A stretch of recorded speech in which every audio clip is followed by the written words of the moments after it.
What's good, folks? What's good? What's good? Happy Monday to you. Already back to Monday already, man. Good weekend to you. Hope you had a good weekend, great weekend. I certainly did.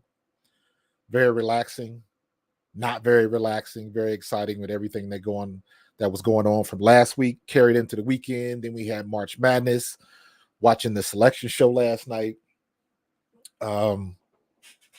Good race. I believe it at Bristol. Good weekend of stuff, man. Good weekend of stuff. A lot of moving and shaking is still going on in the NFL. We're gonna get into that a little bit. Howie Roseman is still making waves, and everybody else for that matter.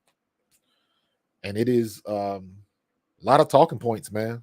A lot of talking points. A lot of people looking at the situation with Justin Fields and asking why didn't we sign Justin Fields? And from the reports that I've read, the asking price was going to be a little bit too high at the back end of it because Justin Fields has got like 25 million hanging out there that's going to activate next year.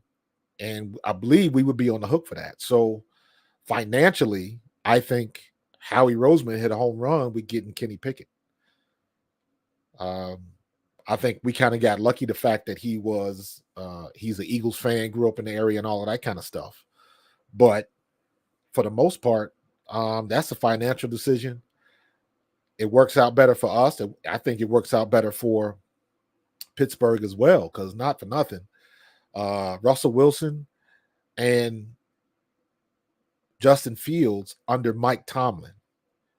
Mike Tomlin, to me, has the sensibility that can get the best out of Russ and get Justin Fields to the next level. I think, because I remember in 2021, when we had our first full year of Jalen Hurts, and we weren't really crazy about it. And the whole situation with Russell Wilson happened. And I, for one, was one of those like, hey, maybe we can sign Russell Wilson. Jalen Hurts can sit behind Russ for a year or two and learn some things and then be ready. Very similar to what Jordan Love did with Aaron Rodgers. Aaron Rodgers finally got out of there, and guess what? Jordan Love took his lumps, and now look what he looks like. The expectations for Green Bay are through the roof, and rightfully so. He looked good, got him to the playoffs, beat Dallas in Dallas.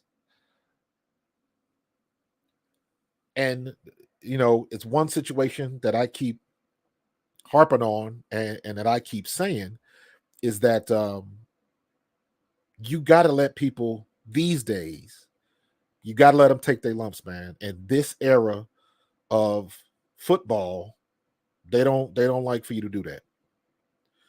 They don't like for you to do that at all. They want to add water. They want you to be an instant star. And that's it. And if you're not what you're expected to be right off the bat, they want to discard you and go on to the next one.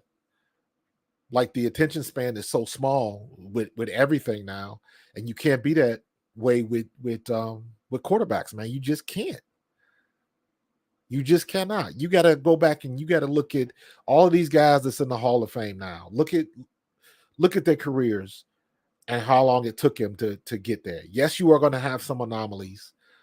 Yes, you're going to have some people that just, for whatever reason, they clicked at the right time. You look at Tom Brady, but he ended up starting his third year, I think it was. So there's rarely a time. CJ Stroud is an anomaly, in my opinion. You're not going to see that a lot. Brock Purdy was an anomaly. You're not going to see that a lot. And again, in my opinion, it has everything to do with being the right player at the right place with the right people. The timing has to be damn near flawless. It has to be. Because I look at somebody like Brock Purdy. If Brock Purdy was somewhere else with another coach in another system, it wouldn't work. It just would not work. The opportunity may not have presented itself. Just things would have worked out differently. If Jalen Hurts was on another team with another set of coaches that wasn't named Shane Steichen, and the whole situation probably would have worked out differently. So you can't say the same thing. I would say the same thing about Patrick Mahomes. If he would have went to another team and had to wait longer and not had a coach like Andy Reid and all of the things that we don't know, just imagine that. All of the things that we don't know. The timing is everything, man. Timing is everything. And I think people take that for granted because they just want to add water. And there is no guarantee whatsoever that Caleb Williams is going to come into Chicago and everything is just going to start working. It's not going to happen. You are assuming that this kid is going to come in, sight unseen, understand the offense, understand how a professional defense is run, how things are disguised in blitz packages and things of that nature. You're expecting a rookie to come in and just pick all of that stuff up and roll with it. So that's a big ask for a rookie. Justin Fields couldn't do it. And the one thing people forget, Justin Fields was a drop back quarterback at Ohio State. He didn't run a lot at Ohio State. He could, but look at his stats. Justin Fields did not run a lot at Ohio State. He was running for his life in Chicago. And it is kind of, I understand feeling some kind of way because you've been there, 2 years, I guess it is, and you had nothing. You had nothing to work with. They got rid of the best defensive player you had. So any prospects of a good future were out the door. And then all of a sudden they want to trade you for Caleb Williams. And all of a sudden they trying to put all of these pieces together. And it's like, why didn't you do that before? What's going on, Jason? Why didn't you do that before? That's the crazy part. So you got to be at the right place with the right people at the right time, man. And that goes for coaches. That goes for assistant coaches. Chris, it is wild, bro. I'm telling you. I know that's not the place to talk about the Cowboys, but what is Jerry Jones' motivation to not sign anyone this free agency season? Listen, who's this on the Facebooks? See if I can see your name. Brett. Oh, that's my boy Brett. Yeah, Brett, it's all good. I talk Cowboys, man. In my opinion, this is not too far from what the Cowboys normally do. You're probably going to see a lot more activity with the Cowboys the closer we get to the draft. Cowboys have been pretty bound to building within the draft, as opposed to Howie Roseman, who builds through free agency. That's the compare and contrast. Lately, within the last 6 years, 7 years, or since at least 2017, 2016 rather, Howie Roseman has started to do the shift in getting guys in, drafting BG and Josh Sweat is a draft pick. So that aspect of Howie Roseman's game has gotten a little bit better. Jerry Jones is all about getting people through the draft and sticking with them and all of that kind of stuff. So, but I will admit, I thought they would have made some moves a little bit later. But you got to remember the umbrella that's hanging over all of this is Dak Prescott's contract and that cap hit. Dak Prescott's cap hit is like $59 million or something goofy like that. It's ridiculous. So they are pretty much hamstrung by Dak Prescott. They gave him the contract. And now he wants to be extended, just like, you can say what you want to say about Dak, but Dak had a hell of a year last year, with the exception of the playoff game. So you're gonna have to crap and get off the pot, man. So Jerry Jones has backed himself in the corner. I did not think it was a good idea that he did not go after any of the running backs. I thought for sure he was either going to get Joe Mixon, go hard after Saquon, and go hard after King Henry. And then when that article came out talking about Derrick Henry saying that the Cowboys, because Derrick Henry said he expected it because that's where he lives in the offseason is in Dallas. And he didn't hear from him. So a lot of people were very surprised. I'm one of them. I thought for sure Dallas would go after King Henry because I don't think the price tag was that big of a deal. But they didn't. They got their plan, I guess. And we're going to see if they make some moves in the draft. So it is what it is. I don't know. I don't think Jerry's selling the team. I don't know unless Stephen Jones is talking about doing something. I have no idea. But I'm just glad to say that is not our problem. That is not our problem. Let them worry about that. We've had our history with worrying about what the Eagles were going to do in the offseason and everything. And I tell you what, man, listening to the people on the outside looking in, the media heads and stuff like that, they get the information. They get valid information. I'll give them that. But you can tell and you can listen to the comments from people that are not tied into Philadelphia. When they say stuff, when I hear somebody say, they got a big hole, a big question mark at center, who's going to fill in for Jason Kelce? Because clearly they don't know about the situation with Jason Kelce and Cam Jurgens. They don't understand that situation. They don't know about it. All they know is Jason Kelce's gone. Who's going to replace him? So when I hear things like that, when I hear things about falling off the cliff and the way the offense was, and they're just discounting what Kellen Moore is going to bring to the table.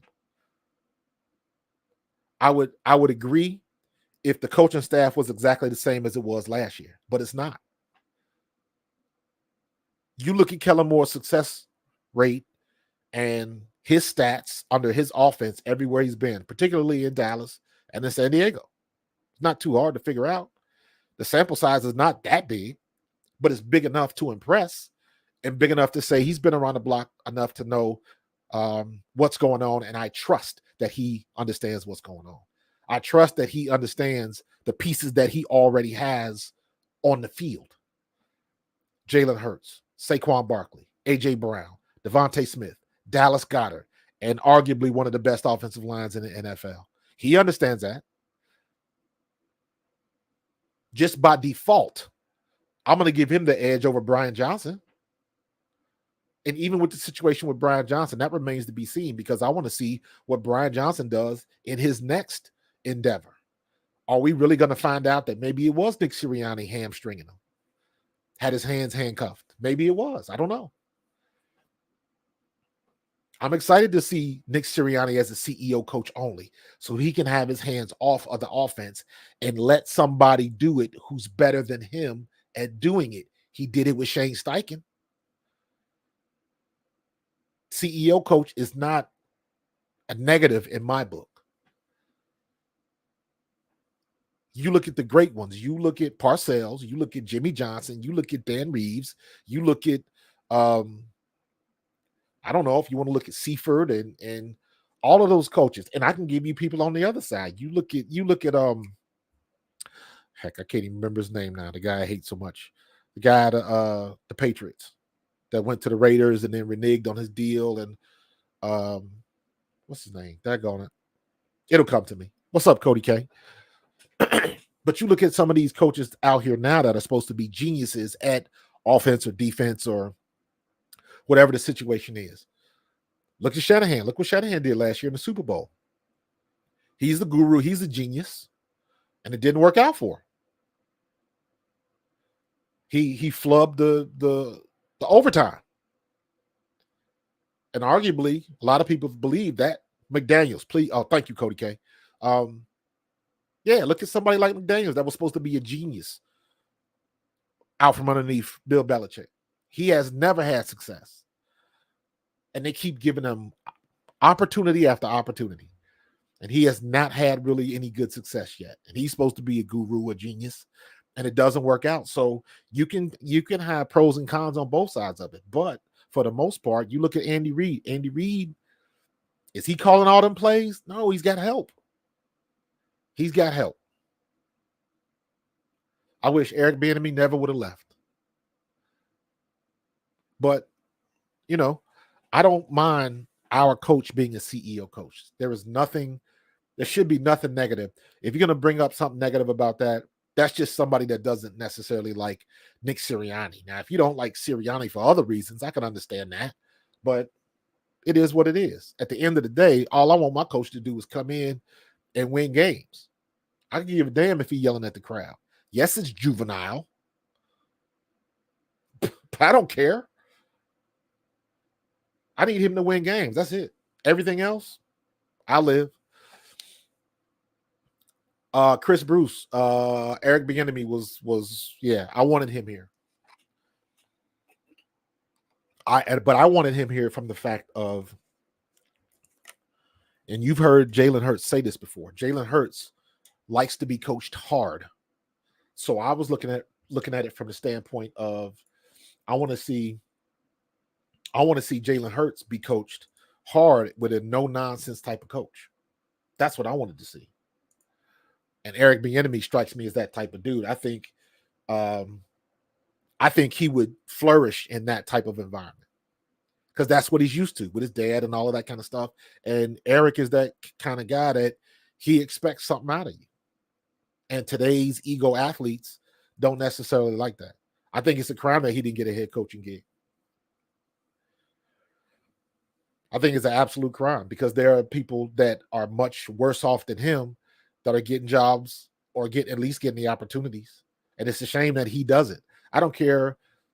You know, I'm going to just go out on a limb and say his interviewing could not have been that bad. And I'm just throwing this out there because I've heard that said before. I heard he doesn't interview well. I was like, well, what does interviewing well mean? Because look at all the people that interview well and don't last 2 years on the job. So how far is that going to take you? Made Sam look like Tom Brady. Yeah. Had Sam Howell playing well and people forget that. And then Sam Howell gets shipped to Seattle. Imagine that. So it's a lot of stuff, man. Even with Howie Roseman, there's a lot of people that still I jumped in a little bit of a Twitter beef today talking about I think John Kincaid said something on 97.5 about Howie not being good at the draft. And I'm like, but he got a ring though. He got a chip. And we went back by doing it his way. So what does that mean? If you don't like the way he does it, I can show you a ton of people that do it the way you think it should be done that have never sniffed the Super Bowl. So what do you do? He did it his way. It worked. He's changing up a little bit for the better to Philadelphia's benefit, and it's working. So I don't care what you like or don't like. You look at what's working. How many people do it specifically for the draft? How far have they gotten?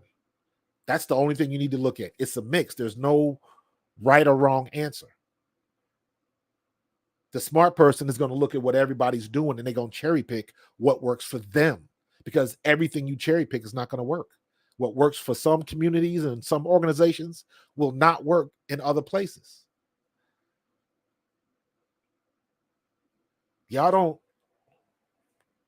Most people don't understand, and I'm speaking, I got to go way back to my experience because I was here in the 90s. I was here with Seth and Clyde and Willie T and Eric Allen and Randall Cunningham and Herschel Walker, Wes Hopkins, Andre Waters, Mark Bavaro, The Fridge, Andy Harmon, Mark McMillan, Eric McMillan, Rich Miano. I was here with all of them dudes. Vi Sakahima, Calvin Williams, Fred Barnett. I played with those dudes. And I remember what the what the temperature of the city was.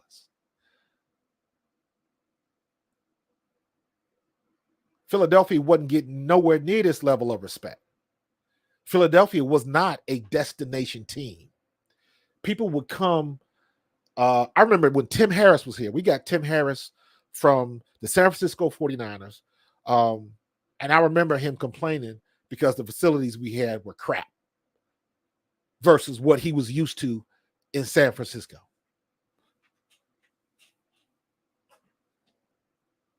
We were not a destination team. Now we are. Now people want to come here for a shot. It wasn't an accident that Ndamukong Suh and Linval Joseph wanted to come here. And when they got here, everybody thought they might be over the hill. And you see what happened. They made an immediate impact. It was immediately worth it. So Howie Roseman's way is working. There are 30-something other teams that wish they had our problems. 30 other teams. For all of that posturing that they did in San Francisco, they ended up in the same exact place that we ended up. Beat by the same man, the same exact way. They had their opportunity. Is their window closing? Because they're looking at their window like we look at our window. Our Super Bowl window is still open. We still got an all-pro offense across the board at every position. Our problem is on defense. And just like what happened to us, San Francisco was going through the same thing that we went through. They made it far. Everybody's looking at their coaches. They're cherry picking some of their free agents. Some of the guys are getting better deals. The grass is greener on the other side. All of that kind of stuff. They got to deal with all of that stuff too. And it's not easy. That's the price you pay when you're a good team. So guess what? Now they're going to come back a little bit less than what they had last year because people are moving around. Are they going to keep Brandon Ayuk? He's fishing elsewhere. So they already changed a defensive coordinator. Again, defense didn't lose them that game in the Super Bowl. Offensive blunders did. Then you get rid of the guy that, but let's keep it real. The reason why, in my opinion, the reason why San Francisco is in the Super Bowl anyways is because Detroit fumbled the ball. Detroit had its opportunity and they couldn't get it done. They fumbled the ball. You can't blame that on Jared Goff. You got to blame that on the receivers that couldn't make the play when they had to make the play. Yes, it was a risky call, right play, right call, hit the man in his hands and he drops the ball. What else can you do? That ain't Dan Campbell's fault. But shoot, it is what it is. So how do you move on to the next thing? You do it in free agency. You do it in the offseason. Nobody was expecting us to sign Saquon. The last, I want to say 3 years in a row, Howie has made big splashes, big moves. And he's doing stuff that nobody thought we were going to do. And it's worked. It's worked. So I'm happy to have our problems. Dallas wishes they had our problems. New York wishes they had our problems. And don't get it twisted. New York has had a pretty good offseason. The Giants have had a pretty good offseason. Everybody all up in arms about the Saquon deal, but guess what? They didn't want to pay Saquon. It was kind of wrong how they did him, but ain't no loyalty in the NFL. Because if y'all that butthurt that Saquon came down here to Philly, you should have paid him. He's still a good back. He's still in his prime. And I put up a couple quotes asking about, I don't know if you guys see my video about is Saquon going to be our version of Christian McCaffrey? And I believe that's what we want. So, It is what it is. It is what it is. This is the one that gets all of the one there in the middle right there.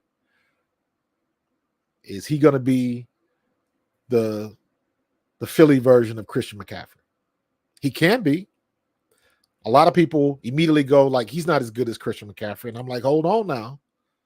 Hold on. Just because he couldn't do it in New York, look at what Christian McCaffrey was doing in Carolina.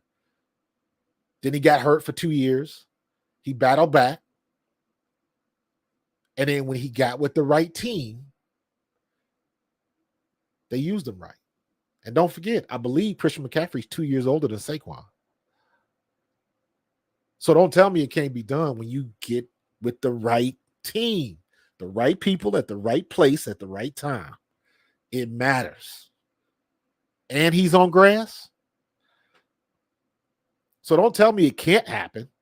We're hoping that it will, but people that just dismiss it like it can't happen and he's not as good as CMC. And I'm like, guess what? People didn't think CMC was this good until somebody started giving him the ball. Somebody started feeding him. And you just said, you know what? I'm going to open this. I'm going to open the dam. I'm going to raise the dam and we're going to let the floodgates go. And we're going to see how good you really are. Couldn't stay healthy. Couldn't take the punishment. And what has he done?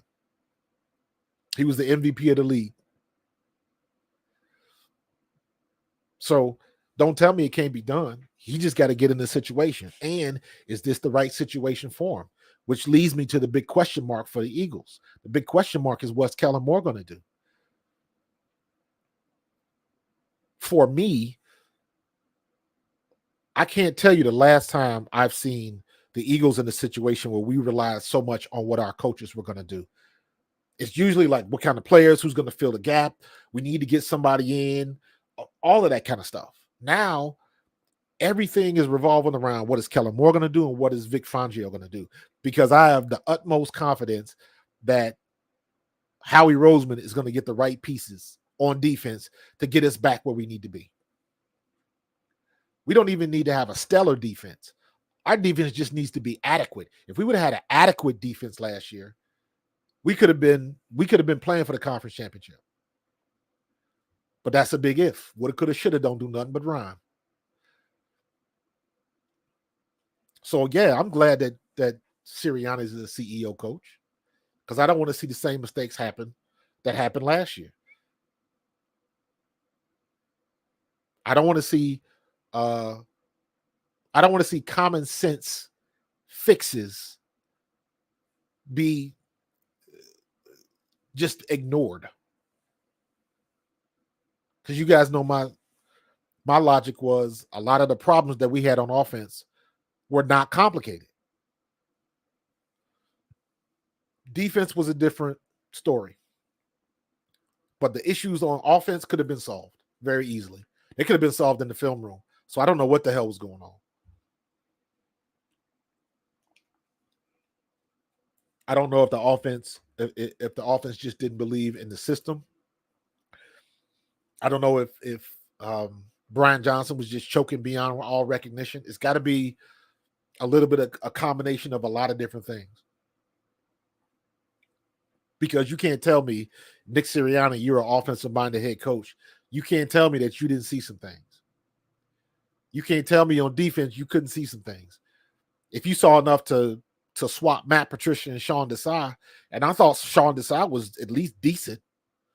We did have some games where we shut down some good quarterbacks after some halftime adjustments and things of that nature. We did have some games like that before Matt Patricia got here. And I'm like, dance with the one you brung, bro. If it don't work out, get rid of them at the end of the year. But don't ever make a switch like that in the middle of that. That's stupid. What's up, William? I believe Devin White is going to help us tremendously. He's a 1-year prove-it deal. He's going to be playing with a chip on his shoulder. I agree 100%, bro. 100%.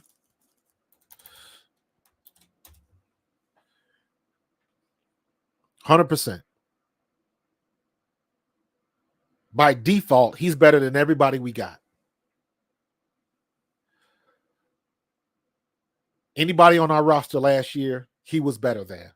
Matter of fact, if Zach Bond would have been here last year, I would have taken Zach Bond over Nicholas Moreau. So we've got room to improve. Do we have the right pieces? I don't know yet. But I think Devin White is better than the average. I don't know what the hell happened to him in Tampa Bay. I really want to get some people. I got to reach out to some people who follow the Bucks and really try to figure out what happened with him, because he is talented. That kid is fast as hell. He's physical. He can get to the ball, and he was one of the best young linebackers in the NFL a couple years ago, and you just don't lose that. You don't lose that ability overnight.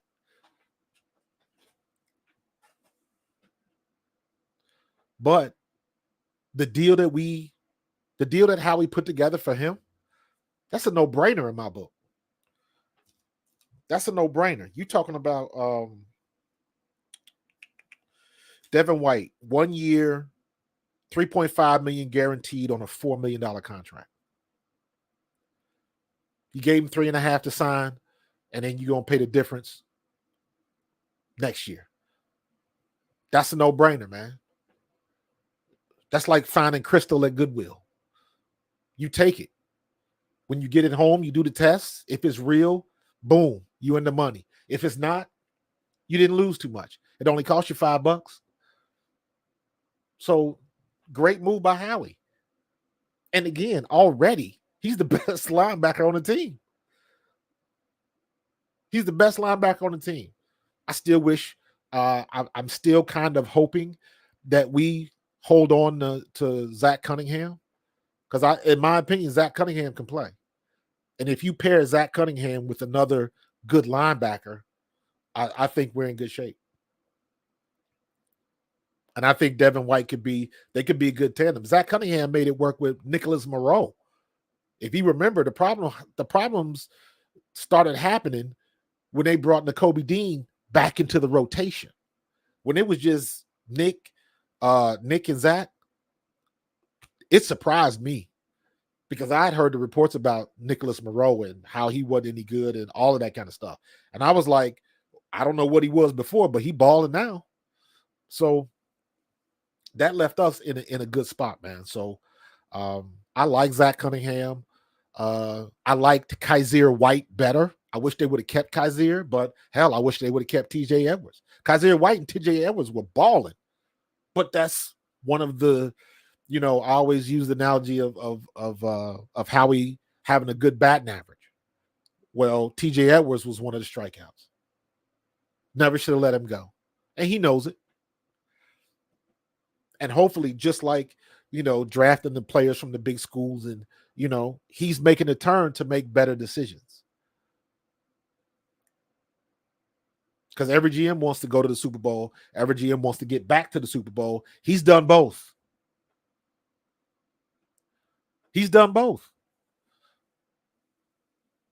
So the movement is going to get hot and heavy the closer we get to the draft. Let me see. Could Devin be that player? What you say, Brett? Could Devin be that player to lead the defense? Step up and lead. I think he could. But that's a slippery slope, because that needs to be from somebody in the locker room. That is a very interesting dynamic on how the leaders are filtered out, because it's got to be more than just putting a C on somebody's chest. You got to earn that. They didn't just put that C on Slade's chest. He had to play first. He had to at least show he has matured. I like what I saw from C.J. Gardner-Johnson. Imagine my surprise when C.J. Gardner-Johnson gave the most real and keep it 100 press conference of anybody that Howie Roseman has just signed. Wouldn't have saw that coming in a million years. And it just shows the growth. And to me, that just shows somebody that understands and appreciates where he got 2 years in a row, playing for the conference championship and going to a Super Bowl 2 years in a row. And how many other people don't even sniff the playoffs? That's what I think people forget, because we watch so much football and so much information that we consume.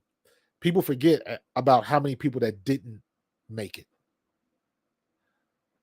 Randall Cunningham went to conference champions, what, once? They lost on a kick. He never sniffed that getting that close in Philly.